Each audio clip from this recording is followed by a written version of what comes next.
ए केहू घर में बा हो? नहीं खे। ए भाभी झूठ मत बोलिए, कम तो दोबारा।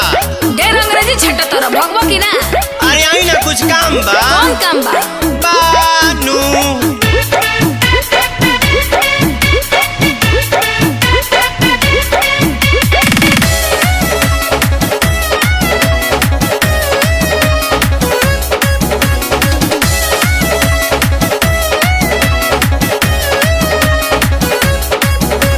घर में घुसता रह ना हमसे पूछता रह, काथी के रसीद ए देवर काटता रह।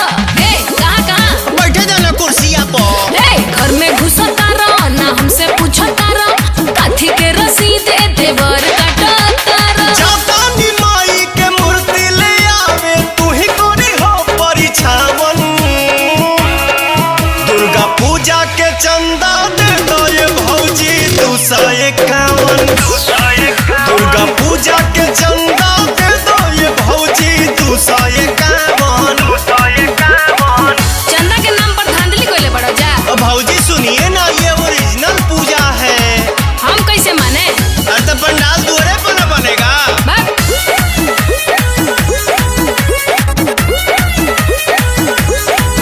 हम सैया गइल बाड़े खेते, उ रहते तबे नु पैसा देते।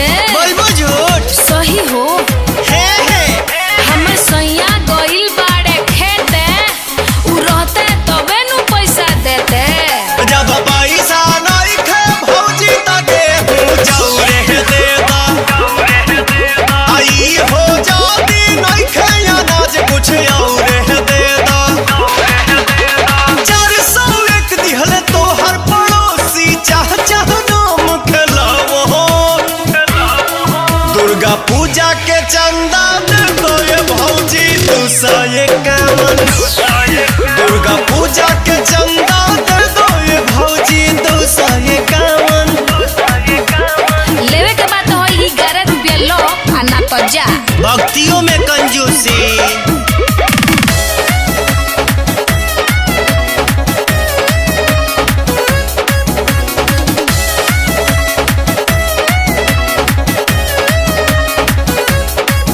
कल 7 बजे सुबह में आई हो, अपना भैया से कैश लेके जई हो। ना पढ़ा देबू। ते काम करो घर में ले जा। आ कल 7 बजे सुबह में आई हो, काहे? अपना भैया से कैश लेके जई हो। हम जानी ले घर के मालकिन तू ही हो।